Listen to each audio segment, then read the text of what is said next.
m'attendais pas à apporter un mot ce matin, mais je pense que le Seigneur, à chaque moment que nous sommes devant lui, il veut nous parler. C'est un privilège d'être ce matin ici, à l'heure que nous sommes. Et merci Seigneur.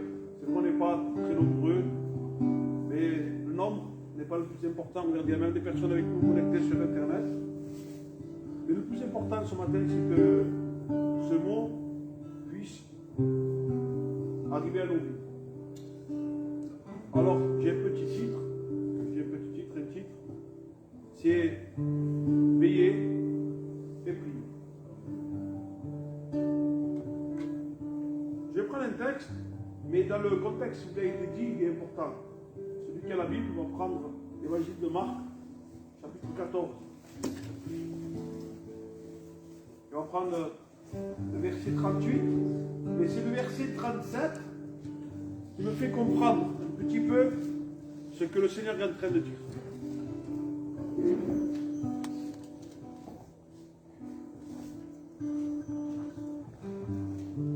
Verset 37, déjà, je vais vous expliquer la situation maintenant. Le contexte du verset, c'est quand Jésus, il est à Gethsémani.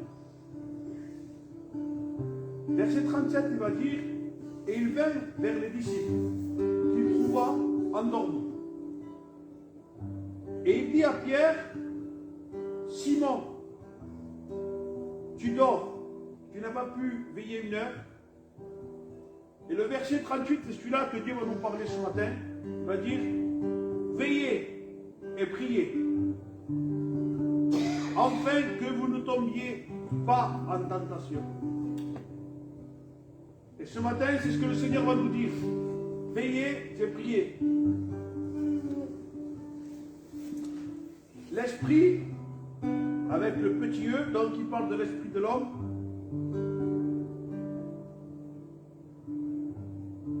est bien disposé. Et sur l'esprit qui est à l'intérieur de nous, Dieu ne l'a pas créé pour qu'il soit divisé avec Dieu. Il l'a créé pour qu'il soit uni avec Dieu. Et il dit, est bien disposé. Mais la chair est faible. Alors, la première chose, il nous dit veiller. J'ai pu regarder un peu ce mot, veiller. Être vigilant. Garder. Surveiller. Prendre garde, prendre soin et s'occuper de quelque chose. C'est ce que veut dire veiller. Être éveillé aussi. Être réveillé. Être conscient. Et ce matin, le Seigneur il nous dit d'être conscient, d'être éveillé. Mais veiller, c'est garder quelque chose, surveiller quelque chose. Et qu'est-ce qu'on doit surveiller ce matin? C'est nos vies. C'est faire attention. Parce que vous savez, moi je travaille très peu, mais je travaille comme vigile, comme gardien. Un vigile, il a pour but de garder quelque chose. Un hangar, quelque chose de valeur, et toujours quelque chose de valeur. Et bien sûr, on sait très bien, si on garde, c'est parce qu'il y a des voleurs. Parce qu'il y a des personnes qui veulent dérober. Et la Bible nous parle d'un voleur, et nous le chassons ce matin au nom de Jésus. Amen. Le diable est un voleur. Et le diable veut voler nos vies, veut faire du mal. Et ce matin, ce qu'on doit garder, c'est nos vies. C'est notre âme. Quel est le prix que notre vie a? Est-ce qu'on peut mettre un montant ce matin dans nos vies? Alors, je ne sais pas comment tu vas le prendre, je ne sais pas comment tu vas réaliser ça, mais il y a quelque chose qui a donné une valeur à nos vies. Quelque chose qui a fait comprendre que nos vies avaient une valeur. Jésus s'est donné pour nous. Et là, je pense que ce matin, ça peut éveiller ta conscience en disant, c'est vrai Seigneur, c'est tellement grand une vie que toi, tu as donné ta vie pour la nôtre. Tu t'es donné un sacrifice. Tu es venu sur terre, tu t'es laissé, excusez-moi, humilier, cracher, insulter pour nos vies. Alors ça veut dire que nos vies ont un grand prix. Béni soit le Seigneur. Donc ce matin, on doit veiller. On doit être vigilant. Pourquoi? 1 Pierre 5, verset 8. Voilà ce que dit la Bible. Soyez sobres, veillez.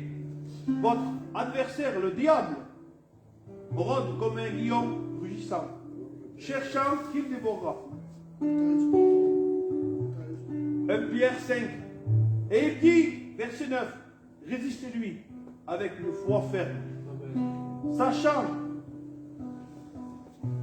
que les mêmes souffrances sont imposées à vos frères dans le monde. Qui veut résister avec une foi ferme? Alors bien sûr, le diable, je l'ai dit ce matin, il rôde, il cherche. Mais le conseil de Dieu, soyez sobres et veillez. Alors pourquoi veiller? Parce qu'on a un adversaire, il y a un voleur, il y a quelqu'un qui rôde. Mais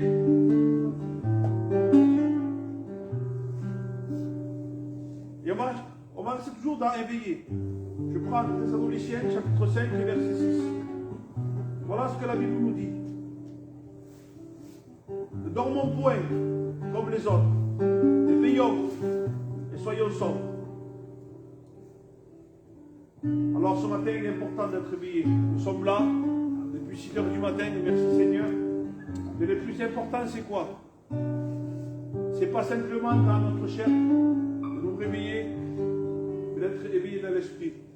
De faire très attention, de ne pas s'endormir, de ne pas s'éloigner, de ne pas se refroidir, de ne pas délaisser les choses de Dieu.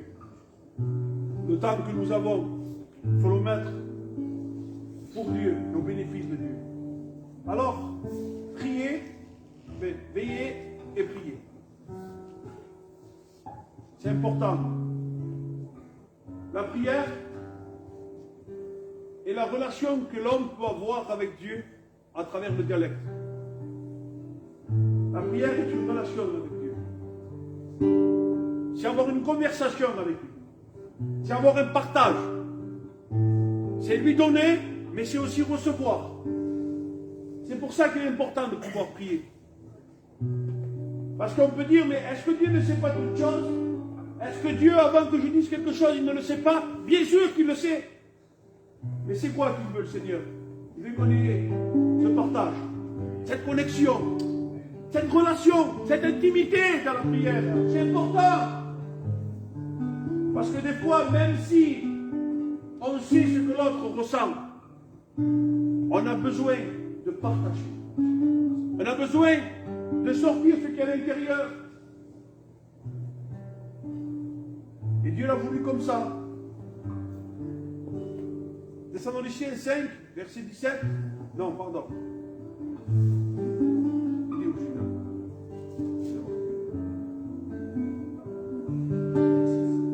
Ouais. 5, 17, c'est ça. Il dit priez sans cesse. Priez sans cesse. Un petit verset, mais qui est efficace. Il ne faut pas qu'on ait de stop dans nos prières. Il ne faut pas qu'on ait d'arrêt dans nos prières. Alors on doit avoir une prière continuelle, les frères. On doit avoir une prière, pas de routine, pas d'habitude. Une prière qui nous encourage, une prière qui nous alimente, une prière qui nous tient comme une corde. Il y a le frère Diego, il a la corde à un bout et moi à l'autre. Si lui il tient et moi je tiens, la corde sera tendue.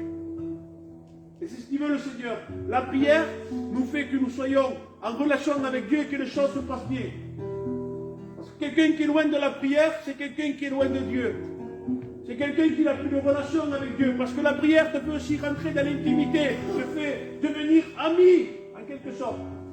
Parce que la relation fait découvrir l'autre et te fait rentrer dans une intimité. Et l'intimité de deux personnes, il y a quelque chose qui va se créer, c'est l'amitié. Ce matin, qui veut être cet ami de Dieu? Qui veut avoir cette amitié avec Dieu? Et c'est important. Alors la prière va créer quelque chose de grand. Mais pourquoi il nous dit de veiller? Pourquoi il nous dit de prier? Afin que vous ne tombiez pas en tentation. Il y a tellement de tentations aujourd'hui. Il y a tellement de choses qui qui se présentent dans nos vies, surtout aux jeunes et à tout le monde. Qu'est-ce que c'est la tentation? C'est des choses qui vont se présenter devant nous et qu'on va vouloir les prendre parce que c'est des choses qui nous plaisent. On ne sera jamais tenté par des choses qui ne nous plaisent pas. On ne sera jamais tenté par des choses qui nous écœurent. Est-ce que vous comprenez? Mais on sera toujours tenté par des choses qui nous attirent. Le diable sait ce qui nous attire. La chair sait ce qui nous attire. Et alors, au moment donné, toujours viendra des choses qu'on va être tenté de les prendre. Tenté, tentation. Mais si on veille, si on est vigilant, si on fait attention, si on est conscient, on sait qui c'est qui va venir. Ah, ça c'est la tentation. Ça c'est ce que j'aimais. Ça c'est ce que j'aimais, mais c'est ce qui m'enlève de Dieu. Alors, non. Et dans la prière, dans la relation avec Dieu, je serai fort. Je veille, je prie. Alors, je ne tombe pas en tentation. Alors, je ne vais pas céder à la tentation. Alors, je ne vais pas aller vers la tentation. Je ne vais pas prendre ce que le diable ou la chair est en train de me présenter. Non. C'est important. Parce qu'on est tenté par le diable, mais aussi par la chair. Et pourquoi la chair nous tente? C'est parce qu'auparavant, on a donné des désirs à la chair. Des désirs à la chair, mais qui sont contraires à Dieu, contraires à l'Esprit de Dieu. Et la chair, toujours, elle vient en arrière. Dieu t'amène en avant. Dieu veut que tu marches en avant. Mais la chair, elle veut que tu vas derrière. Elle va te rappeler toujours les vilaines choses. Les choses qui ne sont pas à la gloire de Dieu. Les choses qui vont te freiner. Les choses qui vont t'arrêter. Et ce matin, nous voulons marcher devant. Nous voulons prendre cette direction où Jésus nous amène. Jésus m'a donné ce conseil, ce mot, parce qu'il trouva Pierre et les disciples endormis. Quelqu'un qui est endormi, c'est quelqu'un qui ne veille pas. Et là, ce n'était pas n'importe qui, c'était des disciples. Ils étaient avec Jésus.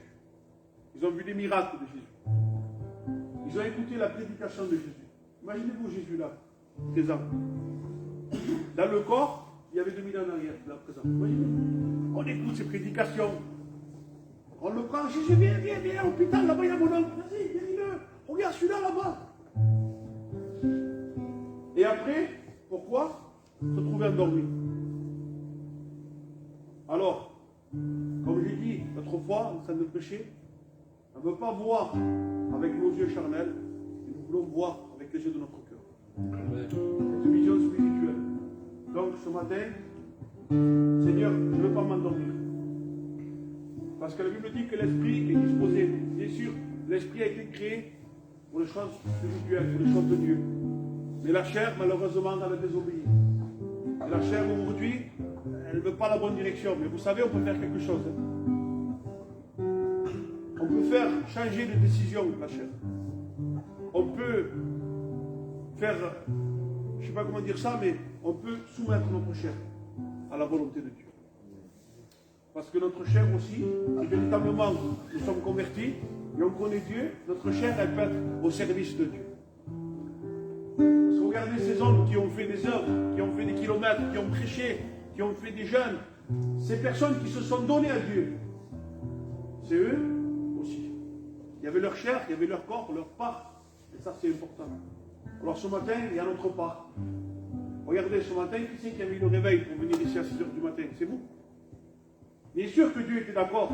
Bien sûr que Dieu est content, que Dieu est fier. Une église qui se lève à 5h30 du matin pour aller prier, c'est ce que Dieu veut, bien sûr. Ah, mais peut-être ce matin, c'était difficile de réveiller. C'est quoi ça maintenant?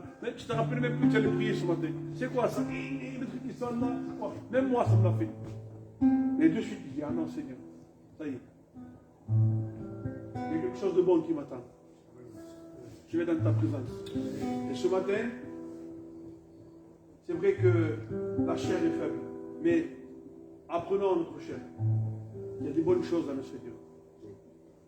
Et que nos chairs, en quelque sorte, puissent recevoir ce qui est de Dieu.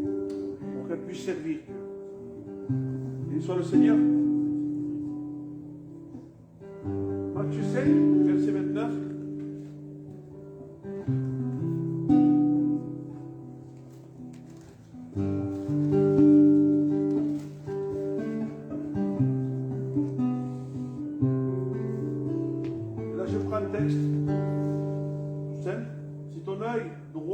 Et pour toi une occasion de chute. Arrache-le loin. Arrache-le et jette-le loin de toi. Car il est avantageux pour toi qu'un seul de tes membres périsse et que ton corps entier ne soit pas jeté dans la gêne. On comprend très bien qu'il y a des choses qui nous gênent, comme je disais, des choses qui vont nous empêcher de rentrer dans le ciel. Mais tout ce qui va vous empêcher de rentrer dans le ciel, il faudrait s'en débarrasser cela. Alors, des fois, il y a des mots qui sont difficiles à comprendre. Si ton œil pour toi est une occasion de chute, un œil, on est compte l'importance d'un œil dans un corps. On n'a pas d'eau qui est dans les lourds, c'est pas possible. On ne peut pas s'enchaîner. Marina rigole. Vas-y, Franck, il reste que. C'est vrai. Mais même nous, je ne veux pas me lever d'un, moi. Et des fois, il y a des choses importantes dans nous. Vous savez, qui se sont greffées. Quelque chose qu'on me paraît que ça, je ne peux pas l'enlever, je suis gitan, moi. Je ne peux pas. Ou je suis ça, je suis ça. Et si ça gêne les choses de Dieu, laisse-moi te dire quelque chose. Coûte, il faut l'arracher. Il faut l'enlever. Amen. Ça t'empêche dans l'amour de Dieu.